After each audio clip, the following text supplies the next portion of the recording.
What's going on YouTube? GT Jesse here, back with another Gran Turismo 7 video, and in today's video you're going to see some clean overtaking, some messy launches, and generally speaking, what not to do when playing Gran Turismo online in multiplayer mode. So the focus of this video is going to be on racing at the Nations Cup. We got a couple races here that we're going to be recapping for you, and that is a little bit different from what I've done in the past with this channel, where the videos have been primarily focused on creative content with getting you set up with the livery editor, getting you set up with uploading custom decals and creating custom decals. But this is a racing game after all, so if you do like this video and you want to see more like it, please do like the video, and also subscribe to the channel for more great Gran Turismo 7 content as I progress along in the game. But without further ado, let's kick things off with a 4-star roulette ticket. And now that our collective hopes and dreams have been crushed, we can go on ahead and talk racing. But before we do, I did want to just ask you a question. And please let me know if you know the answer to this question. It is something that I've been thinking about for a long time and I've been trying to figure out for a long time, but I just haven't been able to find the answer. And that is pertaining to the OP car at any given track. And so if you look at the Nations Cup from the most recent, this Nations Cup race we're going to look at today, the VGT Volkswagen was the OP car. Everybody in the top 10 leaderboard across the world was using that car. If you look at the Brands Hatch leaderboard from the daily races recently, the Peugeot RCZ was the OP car. And so at any given track, any given race, there's always one car that just tends to dominate the leaderboard. And so I'm just curious to know if there's a way, just by looking at the data, looking at the statistics, looking at like the power, the weight, power to weight ratios of each of the individual cars within any given class, which car is going to be OP. And then I can also see based off of that, like which cars might stack up really close to it, so like the Peugeot RCZ, that's the OP car at Brands Hatch recently, but if I could have used like the 911 RSR from Porsche, and that would have been like 99% as competitive as the Peugeot, like I'm fine with that. I'm not racing in top split lobbies right now. That's not where my driver rating is currently. You can tell as I go around and bomb these hot laps, practicing for the Nations Cup. So I get tired of racing in the same car as everybody else, and I want to just sprinkle in a little bit of spice, a little bit of flavor here and there.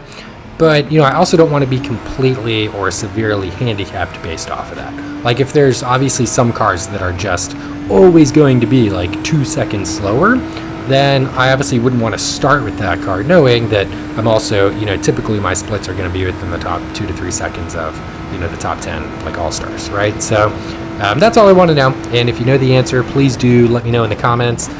Really curious to hear if there is a way that I can figure this out for myself and make more informed decisions when it comes to choosing a car before I go into any given track or any given race. So appreciate your feedback on that if you do take a moment to just provide it.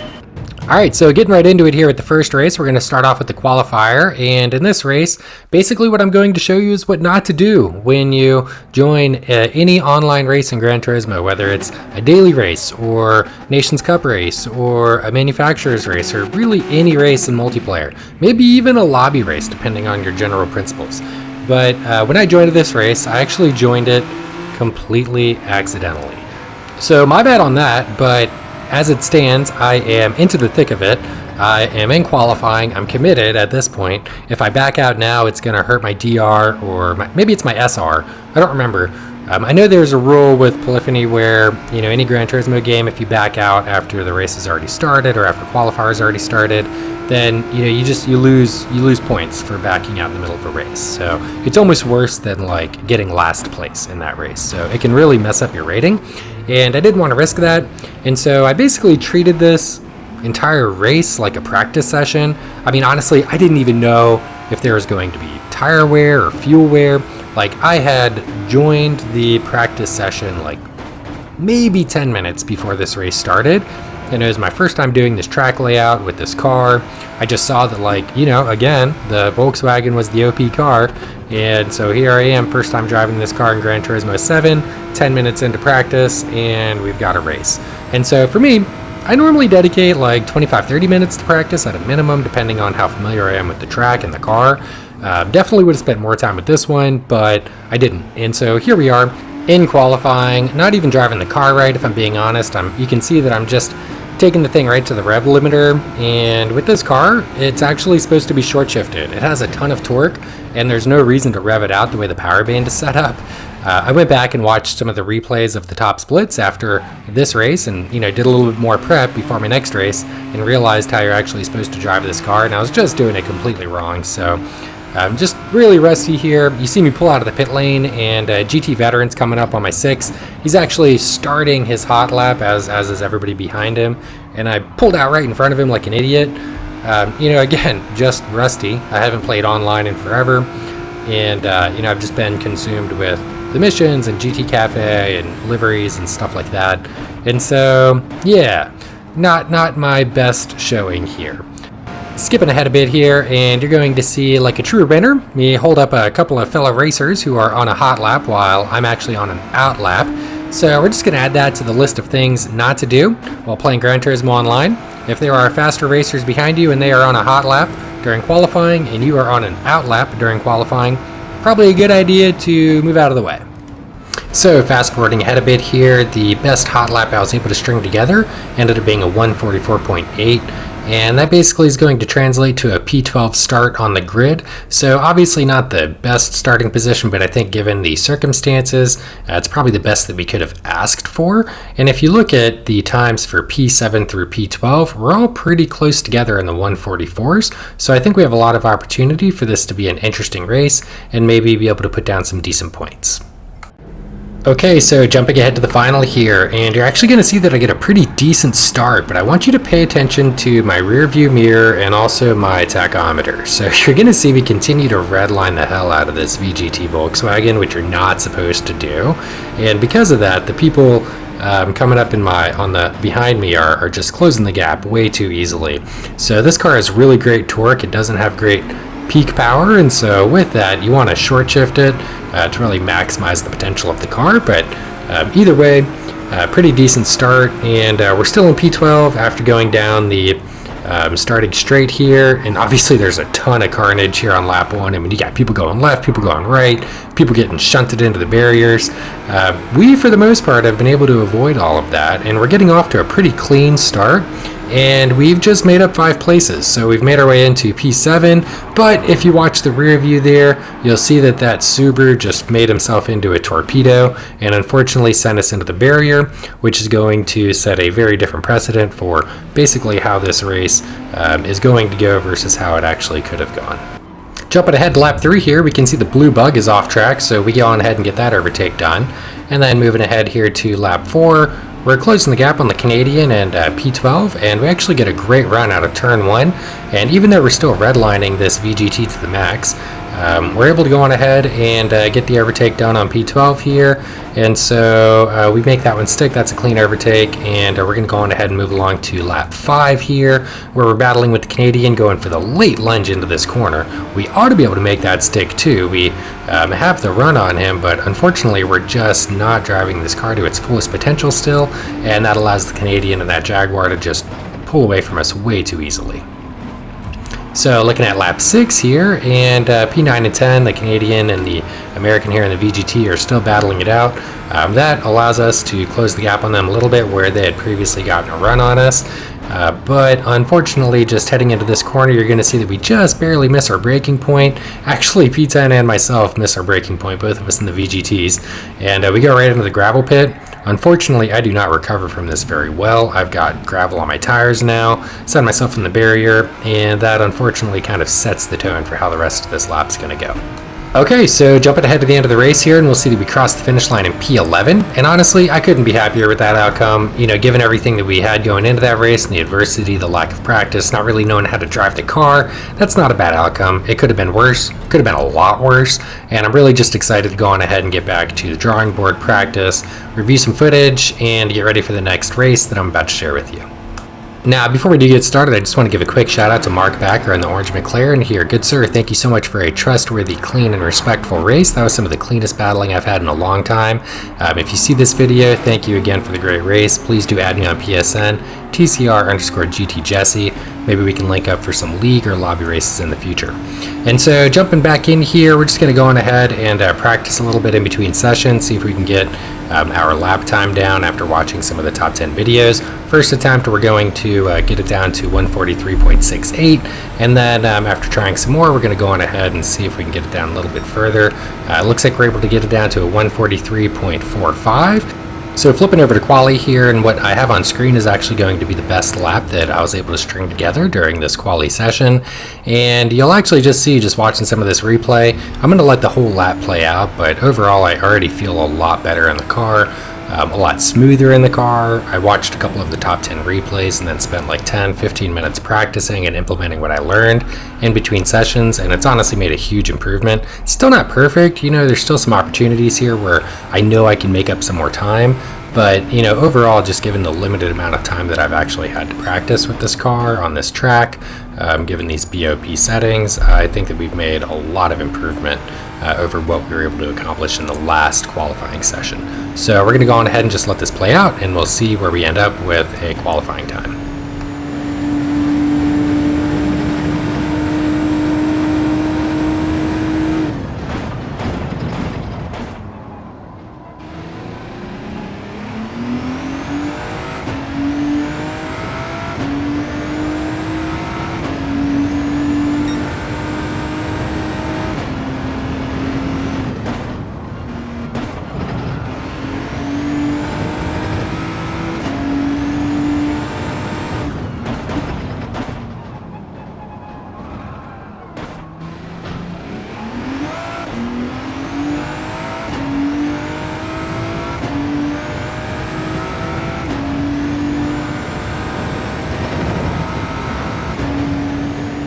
Okay, so we're going to go on ahead and cross the finish line here, and it's going to be a 143.7 flat, and I know that we've got more time that we can make up here, so I stay out on the track. I'm going to see if I can string something together here, and you can see that I'm almost 7/10 up at this point, going through the second to last corner, and I just get a little bit greedy going into that final straight there. And you can see how I just kind of sit there and let it rev out. You know, I'm letting my frustrations out, but all in, you know, 143.7, that's got us starting in P5. If we would have strung that last lap together, we probably would have been starting in P1 or P2, but I'm kind of grateful that I didn't, because if you look at how that just started, you know, I don't really know what exactly happened there, but it could have ended really bad for me depending on where I was in the grid if I had finished or started anywhere other than where I did start. So we're just going to take a step back and we're just going to watch the replay of exactly what happened there. So really funny how this plays out. Keep an eye on that blue bug. He's just going to overpower a little bit and go right into the side of that Porsche, sending him into the dirt, and right down into T1. And I'm going to make my way right into P2. And after I get into P2, I just kind of break away a little bit from the pack, and myself and Mark Backer here, we basically just, you know, we get a pretty good gap between us and the people behind us.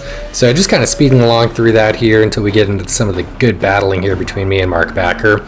And I'm able to close the gap, but I go into that last corner. They're a little bit too aggressive, give him a nudge on his rear. And so I'm just going to do the right thing and, you know, kind of lift a little bit and let him hold that position. Confident that I'll be able to take it over in the future.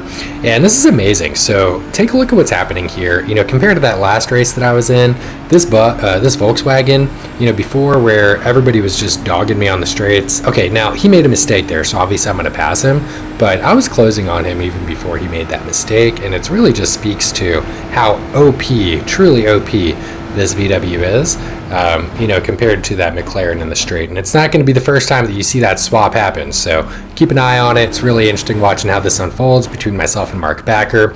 Beautiful little switcheroo here. He goes for the lunge up the inside. I go to switch back. Unfortunately, not able to make that one stick, and I actually have to let off a little bit here because I know what line I need to take going through this section in order for it to be a safe, clean section. Wasn't willing to risk that. But going back through the pit straight here again, I'm going to go on ahead, get the overtake done. Again, this Volkswagen, it's OP. Heading to turn one, he tries to see if there's room outside. Nope, looks up inside, it's not there. Really, really fun battle how this is unfolding between myself and Mark Backer. Now, if you look at the deltas on the left here, I've got like a 1.1 second lead, and unfortunately, I just make that small mistake, and that gives Mark the the ability to close the gap a bit and actually overtake me going down this back straight here. And it is really unfortunate because with that lead, I really just, my pace has been there for the whole race. As long as I don't make any mistakes, I've got this one in the bag. But again, it's been a long time since I played Gran Turismo online. My race fatigue is kind of starting to set in. You know, it's Sunday afternoon, I'm getting kind of drowsy. And yeah, you know, I just made that mistake. But going back down the pit straight here, you know, this Volkswagen super overpowered. I'm able to get the overtake done going into turn 1. He looks outside again, not there. Looks for the switchback up the inside, but I get, you know, a little bit too strong of an exit coming out of the dig there, and I'm able to keep that position in for P1 for the time being. And so we're in good shape. We're back in P1. You know, he's obviously in slipstream range, so anything can happen. There's still, you know, a solid 3.5 laps left, and you know that happens. So again, that racing fatigue is setting in, and you know, my consistency is kind of going out the window. And Mark was able to go on ahead and get that overtake done there as well. Gonna fast forward a little bit here because, you know, I'm just kind of following here, closing up the gap in his slipstream, seeing, you know, all right, which way are we gonna go? And try to go for the switcheroo there again. Not happening for me at least.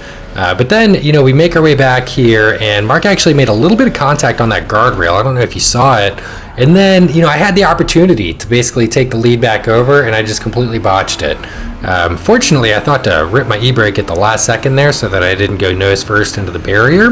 But, you know, unfortunately, it wasn't enough for me to catch up to Mark Backer, and he pretty much held the lead, and I made a few more mistakes, so that delta grew even bigger heading into the end of that race as we crossed the finish line. 5-second lead between myself and P1. But, you know, given last race, starting P12, finishing P11, in this race, starting P5, finishing P2, that's a pretty solid improvement, and it's an improvement that I'm proud of and happy with.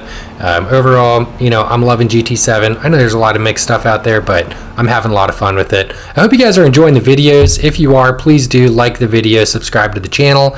There'll be a lot more videos coming in the future as we progress along in the game.